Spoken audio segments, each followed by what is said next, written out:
안녕하세요. 철학마루입니다. 쇼펜하우어에 이어 두 번째 서양 철학 시간입니다. 알베르 까뮈라는 인물에 대해 들어본 적이 있으신지요? 철학에 관심이 많은 분이라면 이름이라도 한 번쯤은 들어보셨을 텐데요. 까뮈는 프랑스의 철학자임과 동시에 역대 두 번째로 어린 43세라는 나이에 노벨 문학상을 수상한 뛰어난 작가이기도 합니다. 하지만 수상 후 채 3년도 지나지 않은 무렵 교통사고로 현장에서 허무하게 세상을 떠나고 맙니다.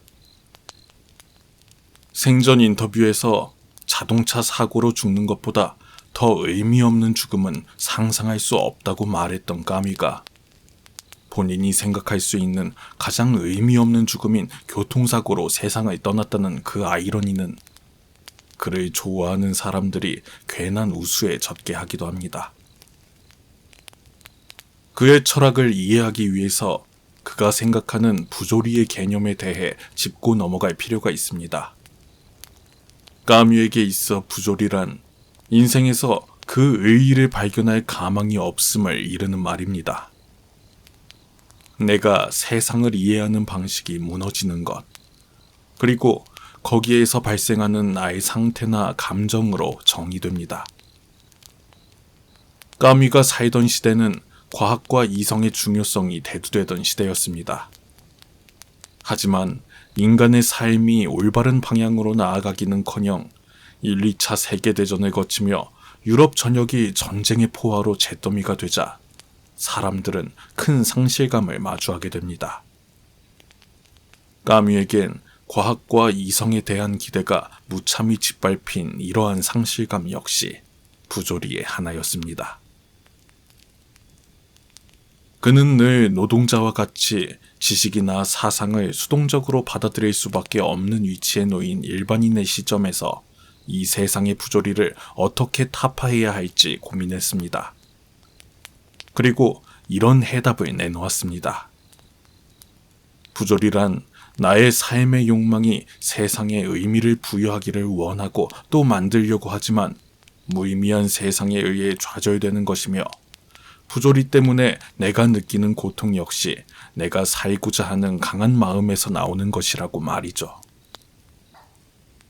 까뮈는 우리에게 반항하라고 말합니다.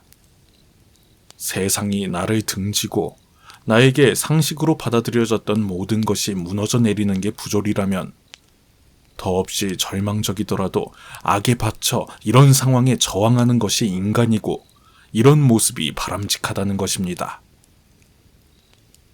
그래서 부조리를 견디지 못하고 자살을 선택하는 것은 까뮈의 입장에서는 그저 황당한 일일 수밖에 없습니다.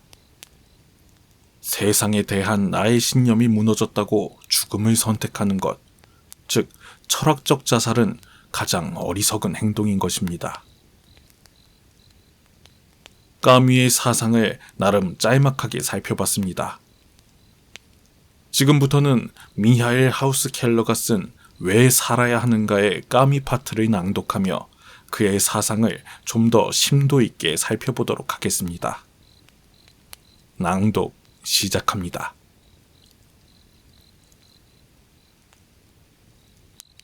여러분의 구독과 좋아요는 좋은 영상을 제작하는 데 큰 힘이 됩니다.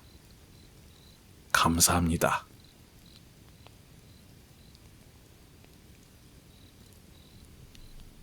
부조리는 해결하는 것이 아니라 견디는 것.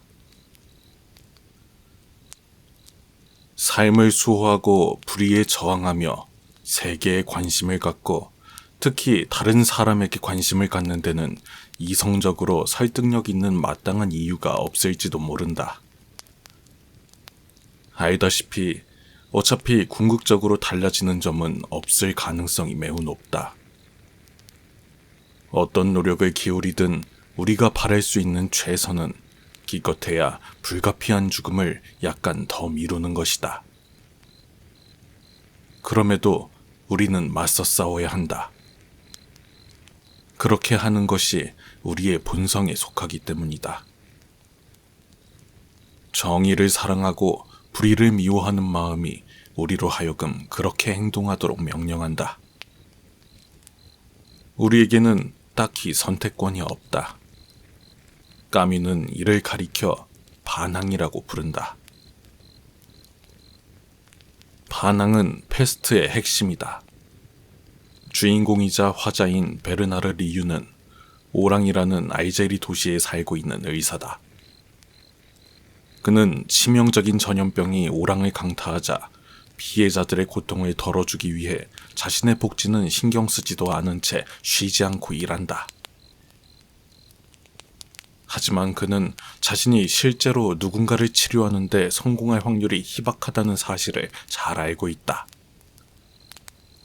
친구인 타루는 리유에게 신을 믿는 것도 아니고 노력이 효과를 거두는 것도 아닌데 왜 그렇게나 헌신적으로 일하냐고 묻는다. 리유는 만약 신이 존재한다면 신이 상황을 해결해 줄 것이라고 믿으면 된다고 답한다. 하지만 신은 존재하지 않으므로 해야 될 일이 있다면 우리가 해야만 한다. 결론적으로 리유에게는 세계에 맞서 싸우는 것이 옳아 보였다. 왜 그런지 이유를 설명하지는 못한다. 이유는 알지 못한다.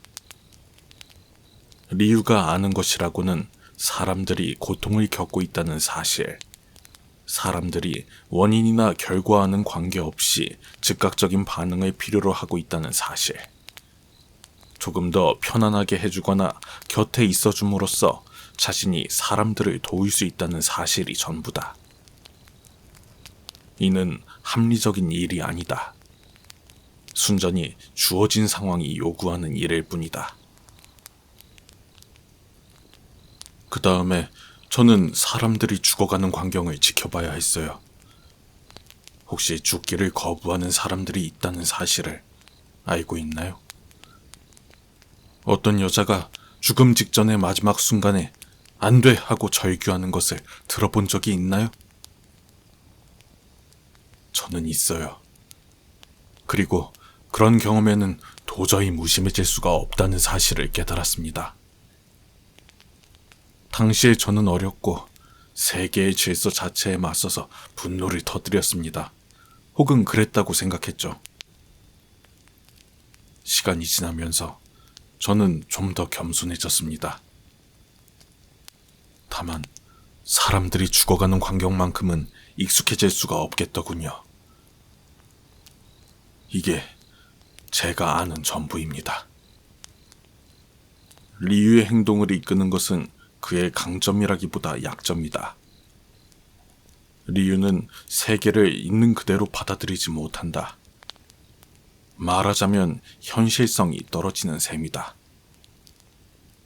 하지만 리유의 약점은 온 힘을 다해 죽음에 맞서 싸우겠다는 결심을 촉발하는 순간, 심지어 신이 우리 편에 서 있기를 기대하지 않으면서도 그렇게 하겠다는 결심을 촉발하는 순간 도덕적 강점으로 변모한다. 타루는 우리가 아무리 죽음을 상대로 승리한 것처럼 보일지라도 그런 승리는 결코 오래가지 않는다고 지적한다. 그러자 리유는 그렇다고 싸움을 포기할 이유가 되지는 않는다고 주장한다. 싸움은 설령 끝없는 패배를 의미할지라도 싸울 만한 가치가 있다. 리유는 이 싸움이 자신을 영웅으로 만든다고 생각하지 않는다. 리유의 저항을 부추기는 것은 영웅심이 아니라 기본적인 품이다. 다시 말해 품이 있는 사람이라면 누구라도 저항하기를 택한다는 혹은 택해야 한다는 것이다. 저항은 명백히 해야 할 일이다. 다른 선택지는 사실상 생각조차 할 수 없다.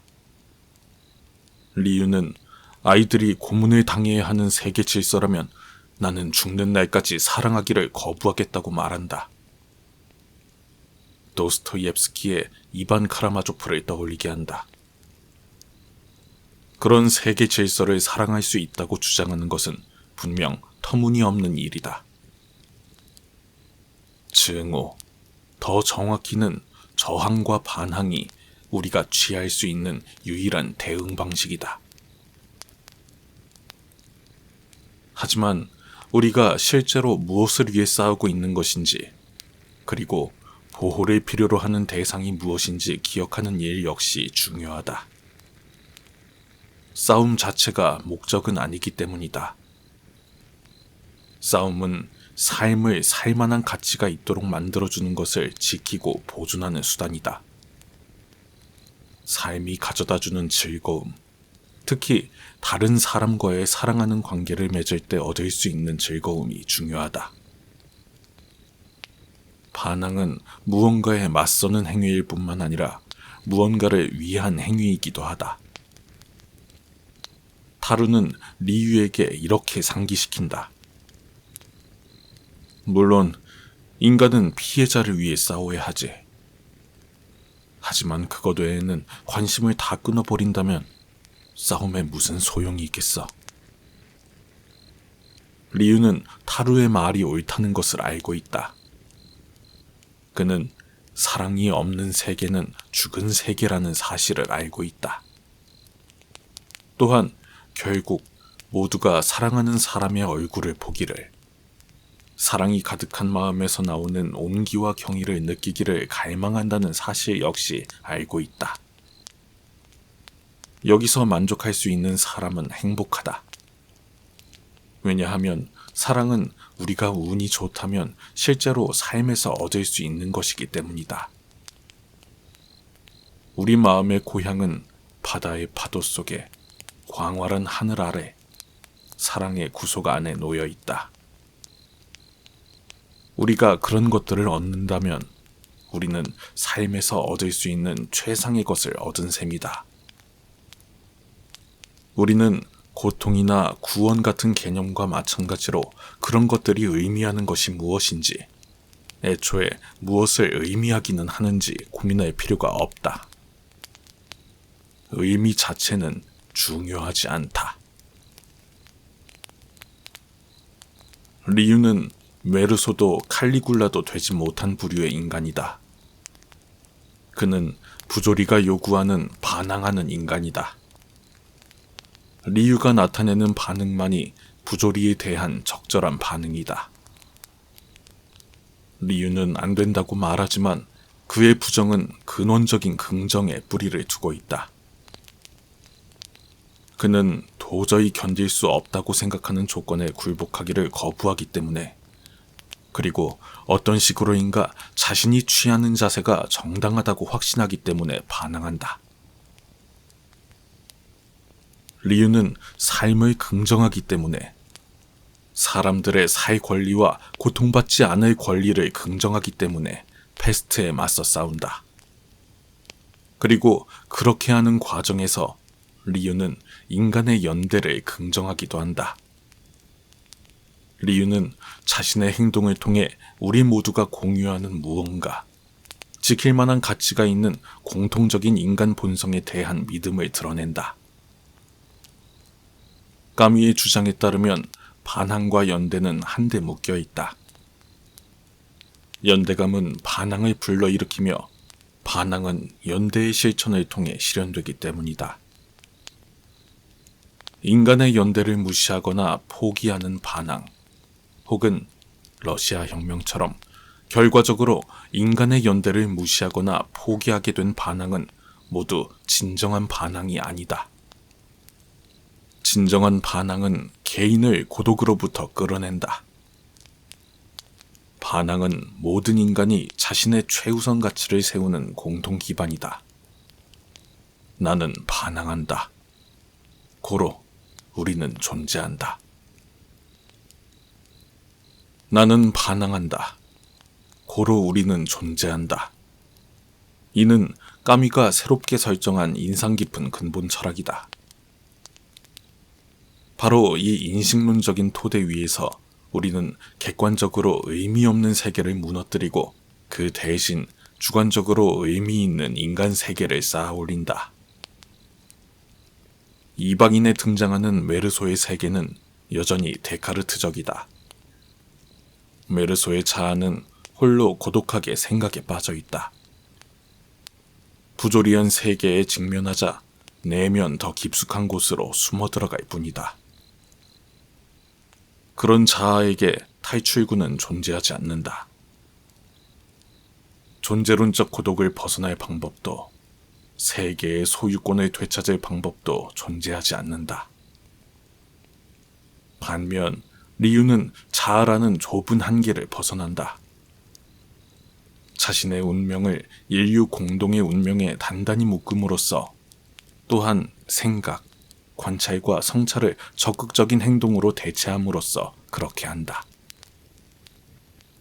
까미가 반항하는 인간에서 다루기도 하는 이반 카라마조프처럼 리유는 구원받지 못한 사람들이 존재하는 한 스스로를 구원하기를 거부한다.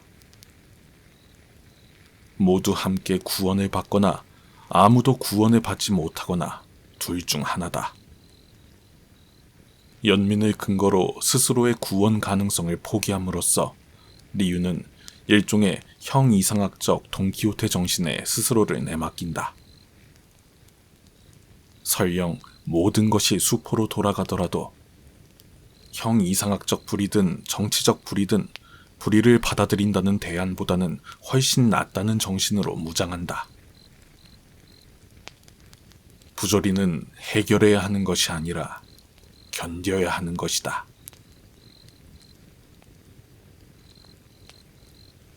삶이라는 한계 안에서 반항하라. 하지만 까미에게 불가능해 보이는 것이 갑자기 가능한 것으로 뒤바뀐다면 어떻게 해야 할까? 목표가 성취될 수 있고 긴장이 해결될 수 있다면 어떻게 해야 할까?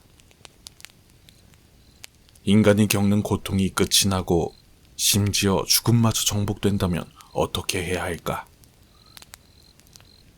까미가 교통사고로 사망한 지 반세기가 넘게 지난 오늘날 실제로 어떤 과학자들은 노화를 막거나 되돌리는 방법을 알아냄으로써 죽음 자체를 정복하지는 못하더라도 죽음의 필연성을 정복하는 것이 시간 문제라고 생각한다.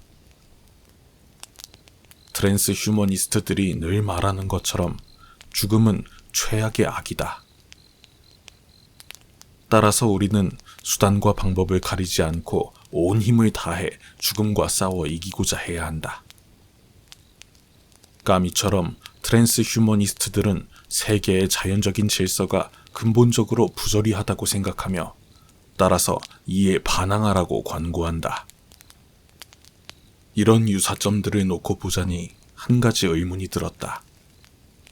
과연 까미라면 트랜스 휴머니스트들의 행동 강령에 특히 급격한 생명 연장이라는 목표에 찬성했을까? 처음에는 확실히 동의할 것 같았다. 예컨대 까미는 형이상학적 반항이 인간이 자신이 처한 조건에 저항하는 수단이자 온 세계에 저항하는 수단이라고 서술하면서 이렇게 덧붙인다. 이는 인간과 세계의 목적에 이의를 제기한다는 점에서 형이상학적이다. 그리고 우리는 마땅히 그런 조건들에 저항해야 한다. 정말 견디기 힘들기 때문이다. 형이상학적 반항은 죽음에 드러나는 인간 삶의 불안정성과 악에 드러나는 인간 삶의 분열에 저항한다는 점에서 삶과 죽음의 고통에 맞서 조화를 이루기를 염원하는 욕망의 정당한 요구다. 따라서 궁극적으로 형이상학적 반항은 죽음에 대한 반항이다. 인간의 반항은 비극적이고 고양된 형태로 나타나는 경우 언제나 죽음에 대한 기나긴 저항이자 보편적 사형 선고에 대한 격렬한 반발이다. 우리가 보편적 사형 선고에 저항하는 것이라면, 즉 인간 필멸성에 저항하는 것이라면 그 대신 우리가 요구하게 되는 것은 불멸성일 것이며 따라서 우리는 불멸성을 추구해야만 할 것 같다. 하지만 다소 의외로 까미는 그런 식으로 논리를 전개하지 않는다. 까미는 핀다로스의 경구 한 줄을 시제프 신화에서 활용한다. 내 영혼이여. 불멸하는 삶을 열망하지 말라. 그 대신 가능의 한계 내에서 마음껏 뛰놀아라. 이상하다. 어떻게 죽음에 반항하는 동시에 불멸하는 삶을 열망하지 않을 수 있는지 이해하기 어렵기 때문이다. 이렇듯 모순처럼 보이는 상황이 발생하는 이유는 까미가 반항과 혁명을 구별한다는 사실에서 비롯된다. 필연적 죽음을 없애려면 우리에게는 혁명이 필요하다. 하지만 혁명은 늘 폭력과 압제와 죽음을 수반한다. 따라서 혁명은 애초에 반항이 시작된 계기를 배반하는 경향이 있다. 까미는 이런 배반이 일어나는 사례를 두 눈으로 직접 목격했다. 하나는 파시즘, 즉 독일 국가사회주의였고 다른 하나는 마르크스주의, 즉 소련 공산주의였다. 파시즘은 니체의 초인의 출현을 염원하면서 마치 신처럼 다른 사람들에게 삶과 죽음의 권세를 휘두를 것을 지지자들에게 요구한 반면, 마르크스주의는 일시적으로 전 인류를 노예로 만들므로써 전 인류를 해방시키는 것을 목표로 했다. 혁명의 동기 자체는 정당하다. 하지만 혁명을 완수하는 데 요구되는 힘은 유익을 줘야 할 사람들에게 언제나 필연적으로 해악을 끼쳤다. 사람들이 서로를 죽인다면 그 이유는 그들이 필멸성을 거부하는 대신 전 인류의 불멸성을 열망하기 때문이다. 까미의 관점에서 보자면 트랜스 휴머니즘은 반항이 아니라 혁명을 필요로 한다. 트랜스 휴머니스트들은 한계를 제거함으로써 인간에게 허락되지 않은 전면적인 자유를 획득하기를 열망하기 때문이다. 까미는 그런 목표를 실현하려고 시도하는 과정에 반드시 모순이 발생한다고 생각한다. 애초에 반항이 의문을 제기하는 대상이 바로 전면적인 자유이기 때문이다. 우월한 자에게 금지된 영역을 침범할 권한을 부여하는 무제한적인 힘이 바로 반항하는 인간이 공격하고자 하는 대상이다. 반항하는 인간은 전면적인 독립을 요구하는 대신 인간이 존재하는 곳이라면 어디에서라도 자유의 한계가 있다는 사실이 인정받기를 바란다. 반항하는 인간은 분명 일정 수준의 자유를 필요로 한다. 하지만 일관성을 유지하는 한 반항하는 인간은 어떤 경우에도 존재를 파괴할 권리나 다른 사람의 자유를 폐지할 권리를 필요로 하지 않는다. 그는 누구에게도 굴욕감을 주지 않는다. 그가 요구하는 자유는 모두를 위한 자유다. 그가 거부하는 자유는 모두에게 금지되는 자유다. 반항하는 인간은 주인에게 맞서는 노예일 뿐만 아니라 주인과 노예의 세계에 맞서는 인간이기도 하다. 절대적 자유는 사실상 가장 강한 자의 지배할 권리에 지나지 않는다. 따라서 반항하는 자는 자유가 정의에 의해 조절되기를 바라는 동시에 정의가 자유에 의해 조절되기를 바란다. 절대적 자유는 정의를 비웃는다.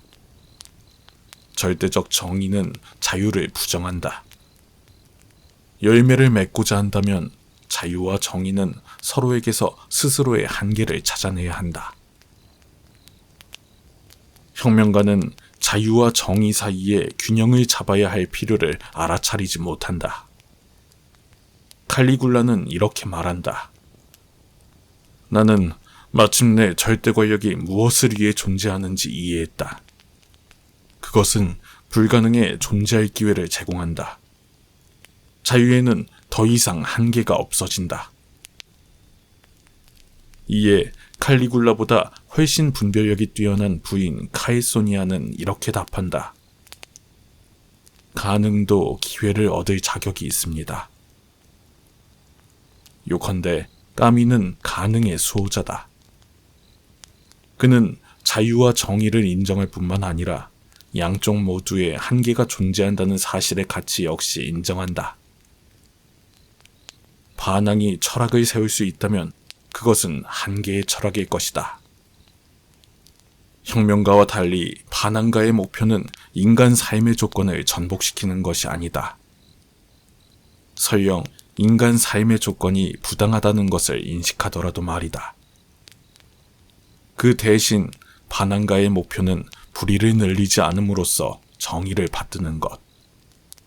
고난이 가능한 세계에서 행복을 받드는 것이다.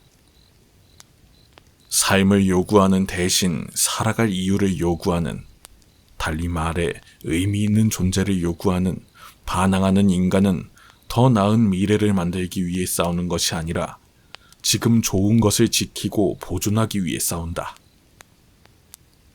다시 말해 반항하는 인간은 죽거나 죽임으로써 우리가 아닌 존재를 생성하지 말라고 촉구하는, 그 대신 살거나 살림으로써 마땅히 우리인 존재를 창조하라고 촉구하는 철저한 보수주의자다. 트랜스 휴머니스트들은 이 세계가 나쁜 곳이라고 믿는다. 따라서 우리가 새로운 세계를 구축해야 한다고 주장한다.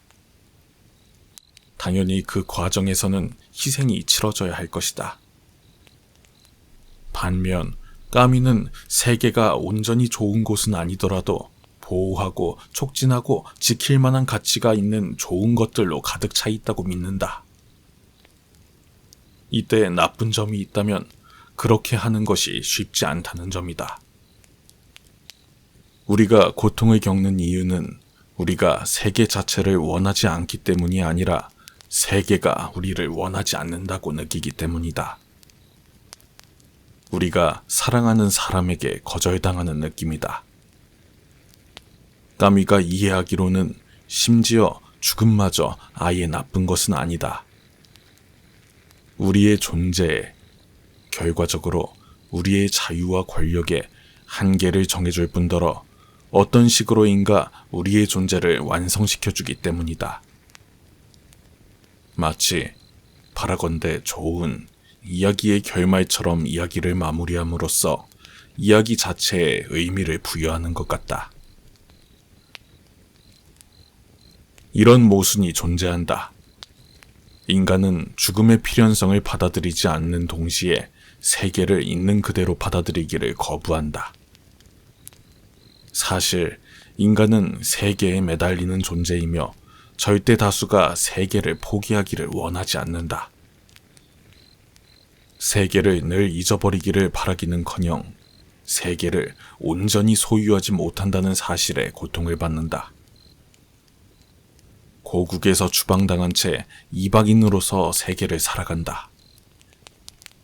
만족감이 생생하게 차오르는 순간을 빼고는 모든 현실이 불완전해 보인다.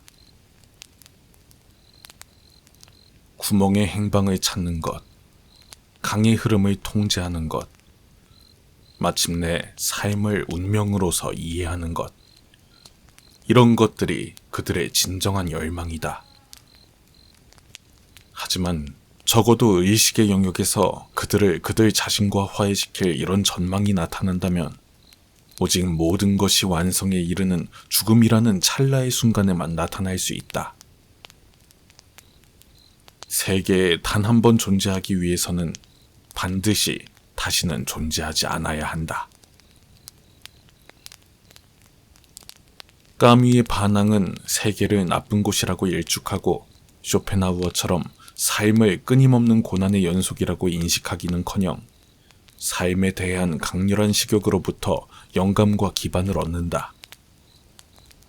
삶을, 아름다움을, 감각적인 즐거움을, 인체의 따스함을, 인간의 사랑을 강렬하게 갈구한다. 상실감이 깊이 사무치는 순간에 인간으로 하여금 세계가 지금 그대로 존재하기를, 시간이 실제하지 않기를, 누구도 늙지도 죽지도 아름다움이 소멸되지 않으며 삶이 언제나 활기와 광채를 내뿜는 나라로 도피하기를 바라도록 만드는 것은 이런 것들이 불가능하며 트랜스 휴머니스트들이 뭐라고 주장하든 앞으로도 불가능하리라는 사실을 아주 잘 알고 있으면서도 바라도록 만드는 것은 바로 삶에 대한 광적인 열정이다. 이상적인 나라는 존재하지도 존재할 수도 없다. 그러므로 까뮈의 형이상학적 반항은 주로 정치적 반항으로 전개되고는 한다. 삶의 적대적인 존재, 세계에 불의를 더하는 존재에 맞서 싸우는 것이다. 그런 존재 가운데는 온갖 종류의 인간 독재자와 폭군이 있고 현대판 칼리굴라들이 있으며 이른바 더 큰 선을 위해 개인에게 지나친 희생을 강요하거나 더 나은 미래를 위해 현재의 지나친 희생을 강요하는 혁명가들이 있다. 삶의 유일한 대원칙은 다음과 같다. 사는 법과 죽는 법을 배우라. 신이 되기를 거부함으로써 인간이 되는 법을 배우라. 까미가 마지막으로 남긴 미완성 작품 최초의 인간은 화해 분위기로 끝이 난다. 주인공 자크 코르물이 다분히 까미를 닮은 인물은 불과 40세의 나이임에도 이제 노년이 다가옴을 느낀다. 그는 삶을 좋게 만드는 모든 것들이 결국 필연적으로 소멸한다는 사실에 슬퍼하지만 그럼에도 인간 필멸성과 화해하기 위해 기꺼이 노력하고자 한다. 심지어 죽음에 감사하는 기세까지 살짝 드러난다. 오늘 그는 삶과 젊음과 사람들이 자신에게서 미끄러지듯 떠나가는 것을 느꼈다. 그중 어떤 것도 손에 붙들 수 없었다. 눈먼 희망과 함께 홀로 남겨졌다.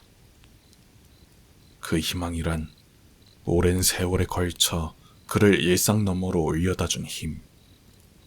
그에게 아낌없이 자양분을 퍼다준 힘. 가장 모진 상황들을 극복할 수 있도록 애써준 힘. 바로 그 불가해한 힘이 여태까지 식을 줄 모르는 관대함으로 그에게 살아갈 만한 이유를 제공해 주었듯이 이제 그에게 순순히 늙고 죽을 만한 이유를 제공해 주기를 바라마지 않는 것이었다.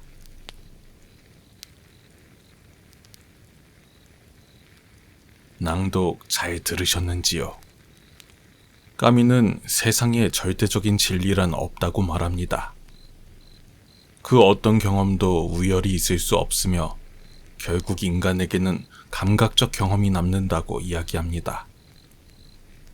그렇기에 질적인 측면에서 차이를 두는 것은 무의미하며 어떤 경험이든 양적으로 많이 하는 것이 좋다고 합니다.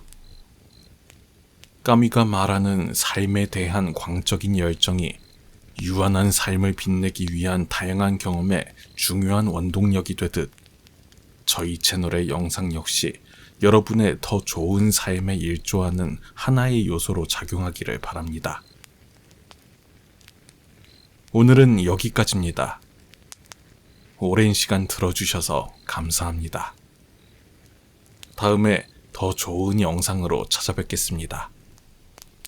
오늘도 당신의 하루를 응원합니다.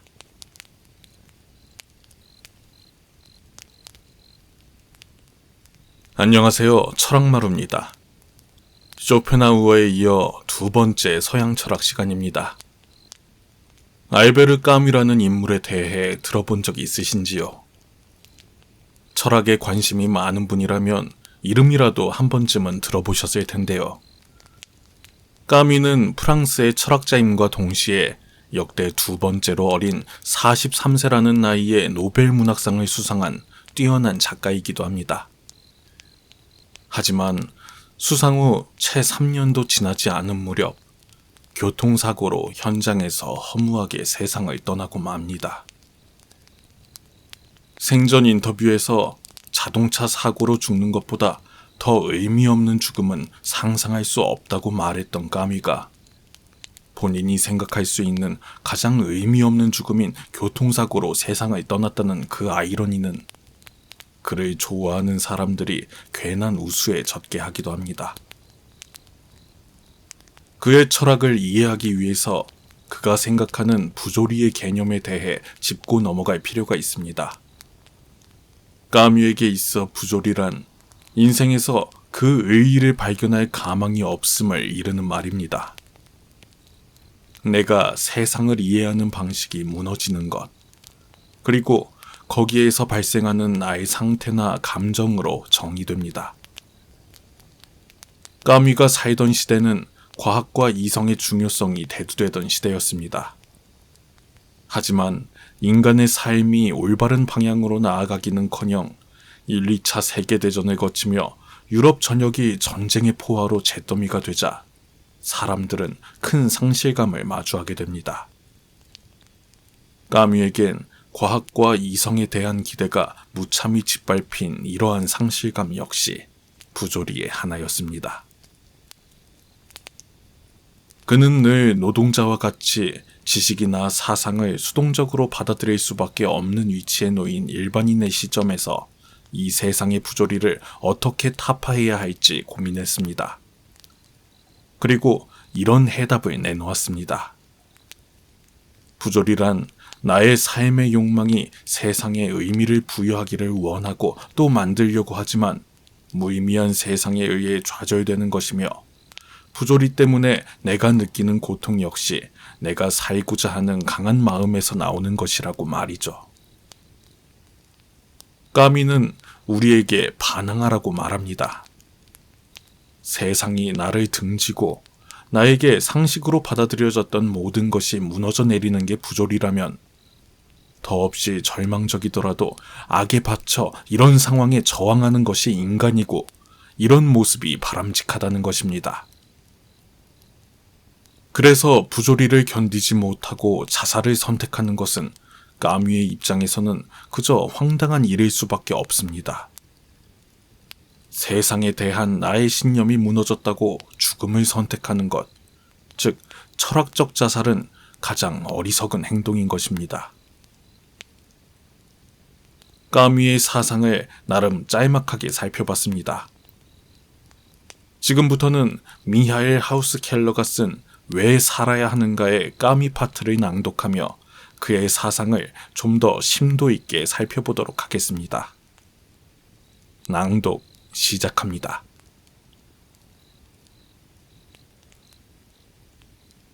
여러분의 구독과 좋아요는 좋은 영상을 제작하는 데 큰 힘이 됩니다.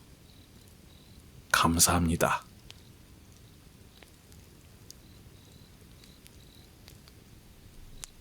부조리는 해결하는 것이 아니라 견디는 것.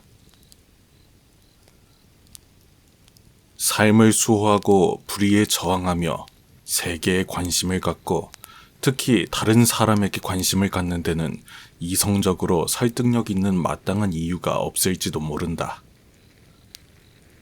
알다시피 어차피 궁극적으로 달라지는 점은 없을 가능성이 매우 높다.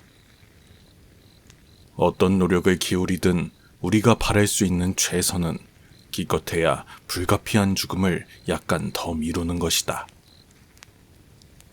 그럼에도 우리는 맞서 싸워야 한다. 그렇게 하는 것이 우리의 본성에 속하기 때문이다. 정의를 사랑하고 불의를 미워하는 마음이 우리로 하여금 그렇게 행동하도록 명령한다. 우리에게는 딱히 선택권이 없다. 까뮤는 이를 가리켜 반항이라고 부른다. 반항은 패스트의 핵심이다. 주인공이자 화자인 베르나르 리유는 오랑이라는 알제리 도시에 살고 있는 의사다. 그는 치명적인 전염병이 오랑을 강타하자 피해자들의 고통을 덜어주기 위해 자신의 복지는 신경 쓰지도 않은 채 쉬지 않고 일한다. 하지만 그는 자신이 실제로 누군가를 치료하는데 성공할 확률이 희박하다는 사실을 잘 알고 있다. 친구인 타루는 리유에게 신을 믿는 것도 아니고 노력이 효과를 거두는 것도 아닌데 왜 그렇게나 헌신적으로 일하냐고 묻는다. 리유는 만약 신이 존재한다면 신이 상황을 해결해 줄 것이라고 믿으면 된다고 답한다. 하지만 신은 존재하지 않으므로 해야 될 일이 있다면 우리가 해야만 한다. 결론적으로 리유에게는 세계에 맞서 싸우는 것이 옳아 보였다. 왜 그런지 이유를 설명하지는 못한다. 이유는 알지 못한다. 리유가 아는 것이라고는 사람들이 고통을 겪고 있다는 사실, 사람들이 원인이나 결과와는 관계없이 즉각적인 반응을 필요로 하고 있다는 사실, 조금 더 편안하게 해주거나 곁에 있어줌으로써 자신이 사람들을 도울 수 있다는 사실이 전부다. 이는 합리적인 일이 아니다. 순전히 주어진 상황이 요구하는 일일 뿐이다. 그 다음에 저는 사람들이 죽어가는 광경을 지켜봐야 했어요. 혹시 죽기를 거부하는 사람들이 있다는 사실을 알고 있나요?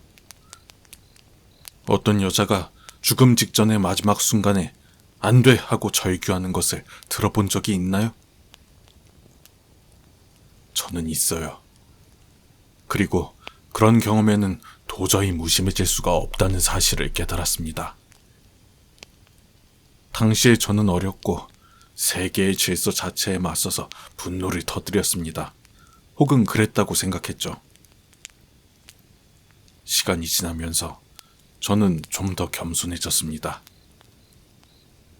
다만 사람들이 죽어가는 광경만큼은 익숙해질 수가 없겠더군요. 이게 제가 아는 전부입니다.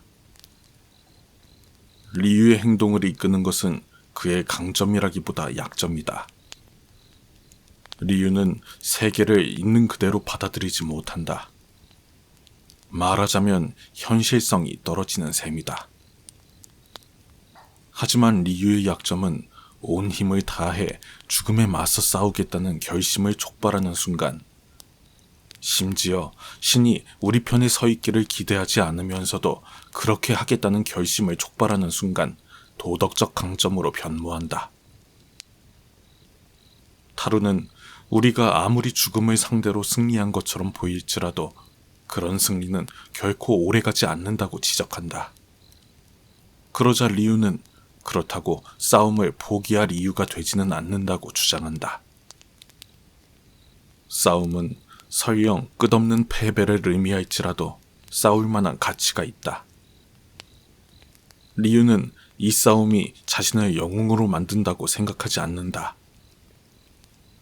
리유의 저항을 부추기는 것은 영웅심이 아니라 기본적인 품이다. 다시 말해 품이 있는 사람이라면 누구라도 저항하기를 택한다는 혹은 택해야 한다는 것이다. 저항은 명백히 해야 할 일이다. 다른 선택지는 사실상 생각조차 할 수 없다. 리유는 아이들이 고문을 당해야 하는 세계 질서라면 나는 죽는 날까지 사랑하기를 거부하겠다고 말한다. 도스토옙스키의 이반 카라마조프를 떠올리게 한다. 그런 세계 질서를 사랑할 수 있다고 주장하는 것은 분명 터무니없는 일이다. 증오, 더 정확히는 저항과 반항이 우리가 취할 수 있는 유일한 대응 방식이다. 하지만 우리가 실제로 무엇을 위해 싸우고 있는 것인지, 그리고 보호를 필요로 하는 대상이 무엇인지 기억하는 일 역시 중요하다. 싸움 자체가 목적은 아니기 때문이다. 싸움은 삶을 살만한 가치가 있도록 만들어주는 것을 지키고 보존하는 수단이다. 삶이 가져다주는 즐거움, 특히 다른 사람과의 사랑하는 관계를 맺을 때 얻을 수 있는 즐거움이 중요하다. 반항은 무언가에 맞서는 행위일 뿐만 아니라 무언가를 위한 행위이기도 하다. 타루는 리유에게 이렇게 상기시킨다. 물론 인간은 피해자를 위해 싸워야 하지. 하지만 그것 외에는 관심을 다 끊어버린다면 싸움에 무슨 소용이 있겠어. 리유는 타루의 말이 옳다는 것을 알고 있다. 그는 사랑이 없는 세계는 죽은 세계라는 사실을 알고 있다. 또한 결국 모두가 사랑하는 사람의 얼굴을 보기를, 사랑이 가득한 마음에서 나오는 온기와 경의를 느끼기를 갈망한다는 사실 역시 알고 있다. 여기서 만족할 수 있는 사람은 행복하다. 왜냐하면 사랑은 우리가 운이 좋다면 실제로 삶에서 얻을 수 있는 것이기 때문이다. 우리 마음의 고향은 바다의 파도 속에, 광활한 하늘 아래, 사랑의 구속 안에 놓여 있다. 우리가 그런 것들을 얻는다면 우리는 삶에서 얻을 수 있는 최상의 것을 얻은 셈이다. 우리는 고통이나 구원 같은 개념과 마찬가지로 그런 것들이 의미하는 것이 무엇인지, 애초에 무엇을 의미하기는 하는지 고민할 필요가 없다. 의미 자체는 중요하지 않다. 리유는 메르소도 칼리굴라도 되지 못한 부류의 인간이다. 그는 부조리가 요구하는 반항하는 인간이다. 리유가 나타내는 반응만이 부조리에 대한 적절한 반응이다. 리유는 안 된다고 말하지만 그의 부정은 근원적인 긍정에 뿌리를 두고 있다. 그는 도저히 견딜 수 없다고 생각하는 조건에 굴복하기를 거부하기 때문에, 그리고 어떤 식으로인가 자신이 취하는 자세가 정당하다고 확신하기 때문에 반항한다. 리유는 삶을 긍정하기 때문에, 사람들의 살 권리와 고통받지 않을 권리를 긍정하기 때문에 패스트에 맞서 싸운다. 그리고 그렇게 하는 과정에서 리유는 인간의 연대를 긍정하기도 한다. 리유는 자신의 행동을 통해 우리 모두가 공유하는 무언가, 지킬 만한 가치가 있는 공통적인 인간 본성에 대한 믿음을 드러낸다. 까미의 주장에 따르면 반항과 연대는 한데 묶여 있다. 연대감은 반항을 불러일으키며 반항은 연대의 실천을 통해 실현되기 때문이다.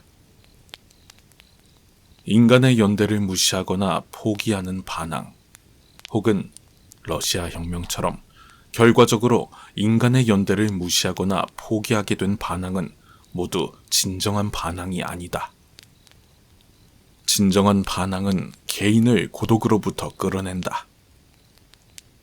반항은 모든 인간이 자신의 최우선 가치를 세우는 공통 기반이다.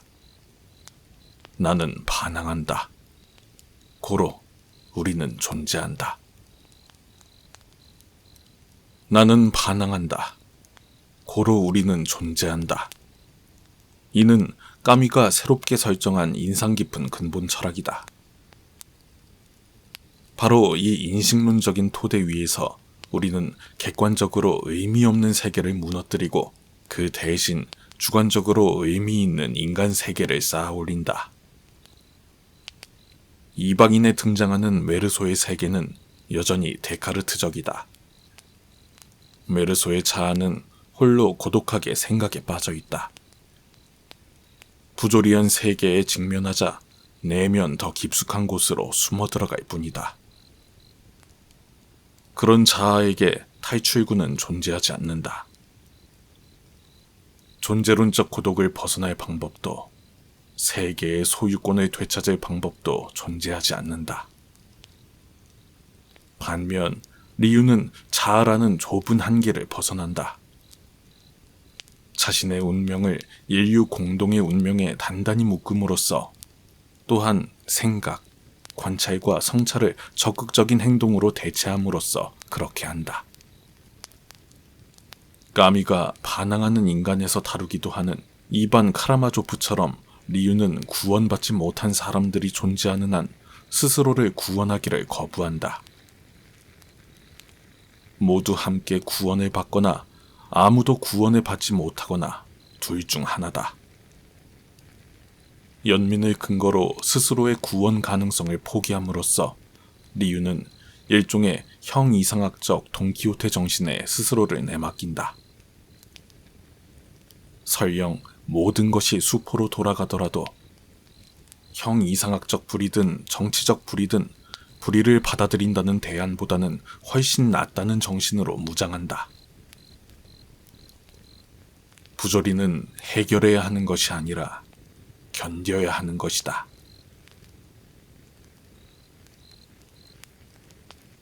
삶이라는 한계 안에서 반항하라. 하지만 까미에게 불가능해 보이는 것이 갑자기 가능한 것으로 뒤바뀐다면 어떻게 해야 할까? 목표가 성취될 수 있고 긴장이 해결될 수 있다면 어떻게 해야 할까? 인간이 겪는 고통이 끝이 나고 심지어 죽음마저 정복된다면 어떻게 해야 할까?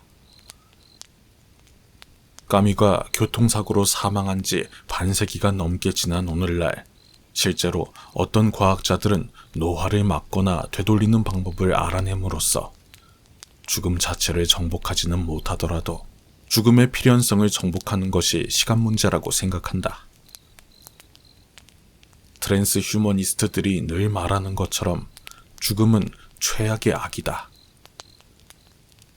따라서 우리는 수단과 방법을 가리지 않고 온 힘을 다해 죽음과 싸워 이기고자 해야 한다. 까미처럼 트랜스 휴머니스트들은 세계의 자연적인 질서가 근본적으로 부조리하다고 생각하며 따라서 이에 반항하라고 권고한다. 이런 유사점들을 놓고 보자니 한 가지 의문이 들었다. 과연 까미라면 트랜스 휴머니스트들의 행동 강령에, 특히 급격한 생명 연장이라는 목표에 찬성했을까? 처음에는 확실히 동의할 것 같았다. 예컨대 까미는 형이상학적 반항이 인간이 자신이 처한 조건에 저항하는 수단이자 온 세계에 저항하는 수단이라고 서술하면서 이렇게 덧붙인다. 이는 인간과 세계의 목적에 이의를 제기한다는 점에서 형이상학적이다. 그리고 우리는 마땅히 그런 조건들에 저항해야 한다. 정말 견디기 힘들기 때문이다. 형이상학적 반항은 죽음에 드러나는 인간 삶의 불안정성과 악에 드러나는 인간 삶의 분열에 저항한다는 점에서 삶과 죽음의 고통에 맞서 조화를 이루기를 염원하는 욕망의 정당한 요구다. 따라서 궁극적으로 형이상학적 반항은 죽음에 대한 반항이다. 인간의 반항은 비극적이고 고양된 형태로 나타나는 경우 언제나 죽음에 대한 기나긴 저항이자 보편적 사형 선고에 대한 격렬한 반발이다. 우리가 보편적 사형 선고에 저항하는 것이라면, 즉 인간 필멸성에 저항하는 것이라면 그 대신 우리가 요구하게 되는 것은 불멸성일 것이며 따라서 우리는 불멸성을 추구해야만 할 것 같다. 하지만 다소 의외로 까미는 그런 식으로 논리를 전개하지 않는다. 까미는 핀다로스의 경구 한 줄을 시제프 신화에서 활용한다. 내 영혼이여, 불멸하는 삶을 열망하지 말라. 그 대신 가능의 한계 내에서 마음껏 뛰놀아라. 이상하다. 어떻게 죽음에 반항하는 동시에 불멸하는 삶을 열망하지 않을 수 있는지 이해하기 어렵기 때문이다. 이렇듯 모순처럼 보이는 상황이 발생하는 이유는 까미가 반항과 혁명을 구별한다는 사실에서 비롯된다. 필연적 죽음을 없애려면 우리에게는 혁명이 필요하다.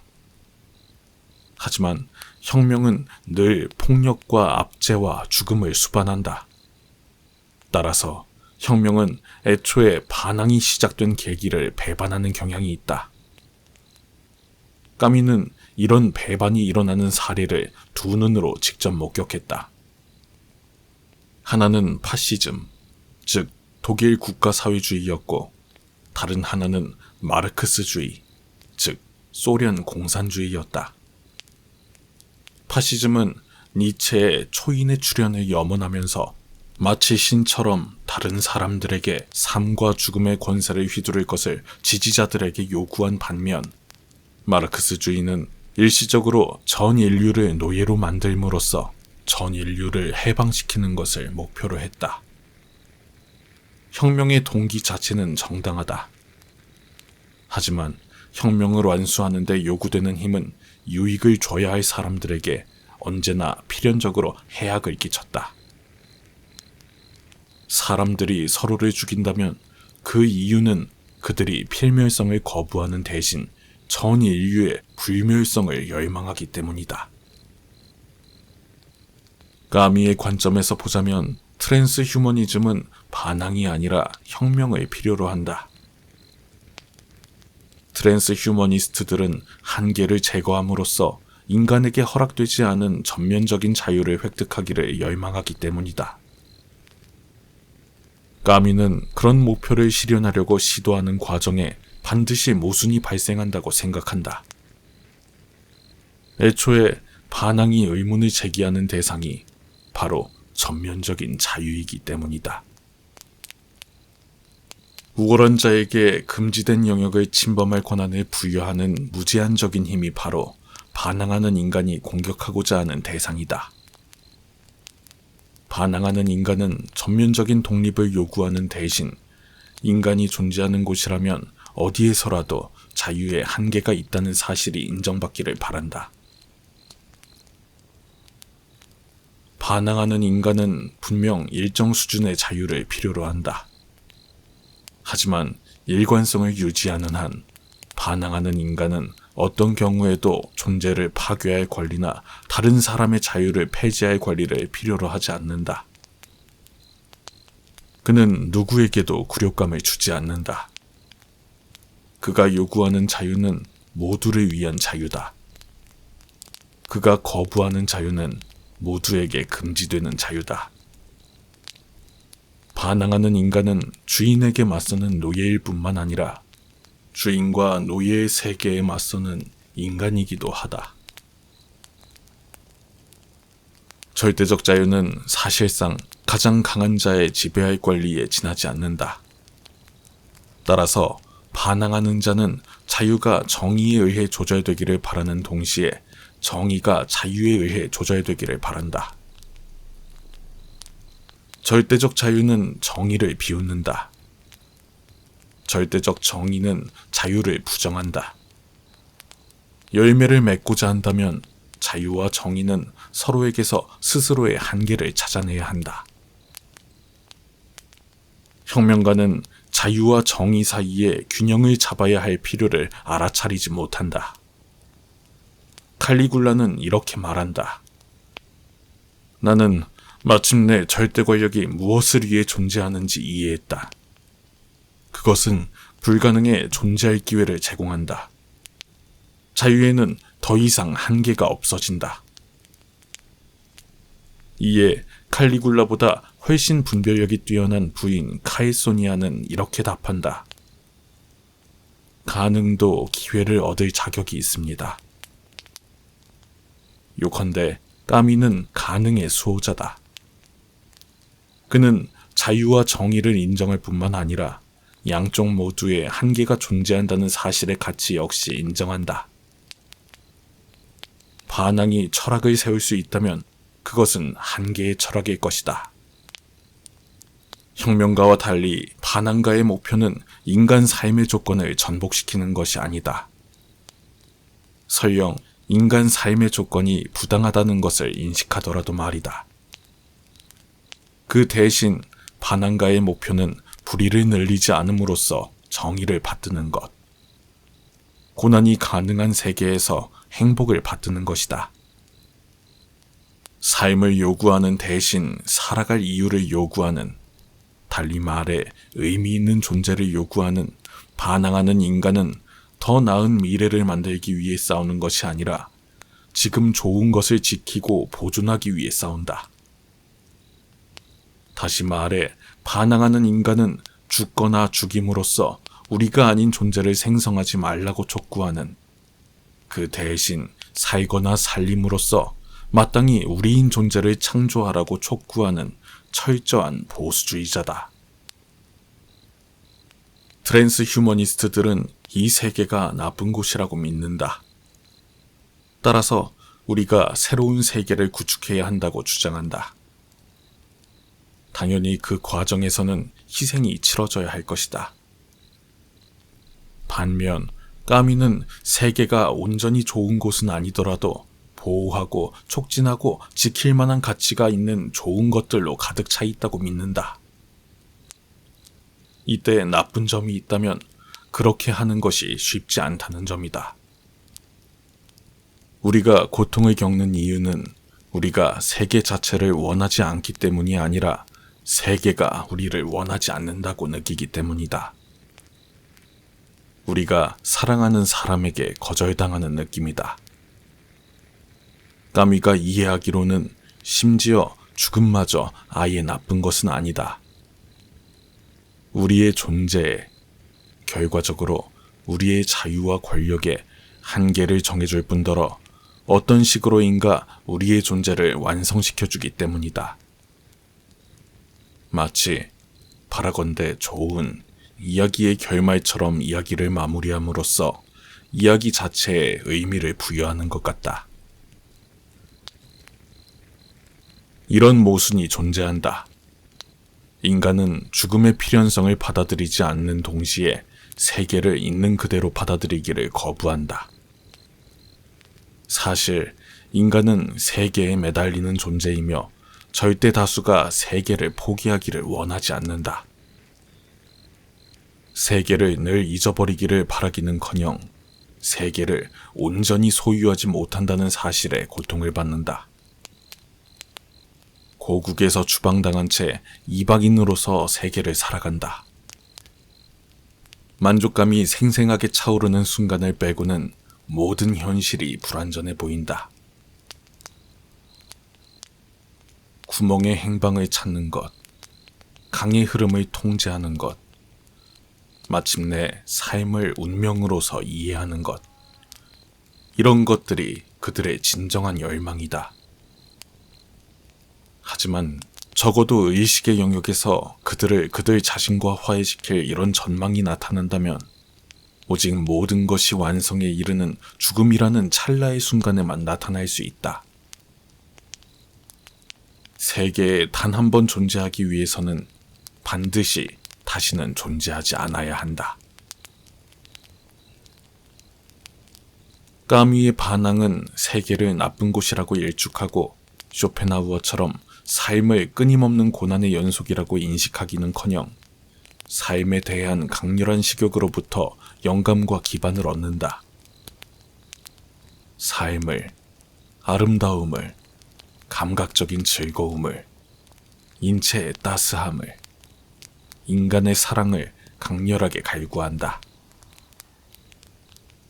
상실감이 깊이 사무치는 순간에 인간으로 하여금 세계가 지금 그대로 존재하기를, 시간이 실제하지 않기를, 누구도 늙지도 죽지도 아름다움이 소멸되지 않으며 삶이 언제나 활기와 광채를 내뿜는 나라로 도피하기를 바라도록 만드는 것은 이런 것들이 불가능하며 트랜스 휴머니스트들이 뭐라고 주장하든 앞으로도 불가능하리라는 사실을 아주 잘 알고 있으면서도 바라도록 만드는 것은 바로 삶에 대한 광적인 열정이다.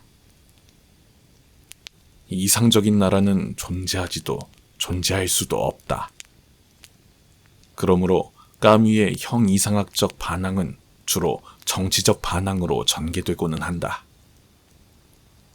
삶의 적대적인 존재, 세계에 불의를 더하는 존재에 맞서 싸우는 것이다. 그런 존재 가운데는 온갖 종류의 인간 독재자와 폭군이 있고 현대판 칼리굴라들이 있으며 이른바 더 큰 선을 위해 개인에게 지나친 희생을 강요하거나 더 나은 미래를 위해 현재의 지나친 희생을 강요하는 혁명가들이 있다. 삶의 유일한 대원칙은 다음과 같다. 사는 법과 죽는 법을 배우라. 신이 되기를 거부함으로써 인간이 되는 법을 배우라. 까미가 마지막으로 남긴 미완성 작품 최초의 인간은 화해 분위기로 끝이 난다. 주인공 자크 코르물이 다분히 까미를 닮은 인물은 불과 40세의 나이임에도 이제 노년이 다가옴을 느낀다. 그는 삶을 좋게 만드는 모든 것들이 결국 필연적으로 소멸한다는 사실에 슬퍼하지만 그럼에도 인간 필멸성과 화해하기 위해 기꺼이 노력하고자 한다. 심지어 죽음에 감사하는 기세까지 살짝 드러난다. 오늘 그는 삶과 젊음과 사람들이 자신에게서 미끄러지듯 떠나가는 것을 느꼈다. 그중 어떤 것도 손에 붙들 수 없었다. 눈먼 희망과 함께 홀로 남겨졌다. 그 희망이란 오랜 세월에 걸쳐 그를 일상 너머로 올려다 준 힘. 그에게 아낌없이 자양분을 퍼다 준 힘. 가장 모진 상황들을 극복할 수 있도록 애써준 힘. 바로 그 불가해한 힘이 여태까지 식을 줄 모르는 관대함으로 그에게 살아갈 만한 이유를 제공해 주었듯이 이제 그에게 순순히 늙고 죽을 만한 이유를 제공해 주기를 바람하지 않는 것이었다.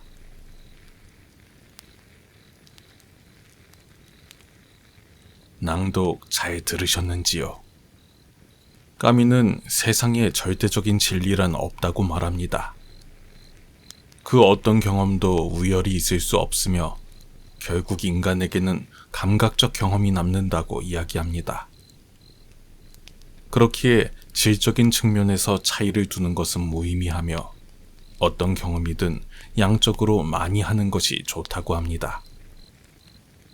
까미가 말하는 삶에 대한 광적인 열정이 유한한 삶을 빛내기 위한 다양한 경험에 중요한 원동력이 되듯 저희 채널의 영상 역시 여러분의 더 좋은 삶에 일조하는 하나의 요소로 작용하기를 바랍니다. 오늘은 여기까지입니다. 오랜 시간 들어주셔서 감사합니다. 다음에 더 좋은 영상으로 찾아뵙겠습니다. 오늘도 당신의 하루를 응원합니다.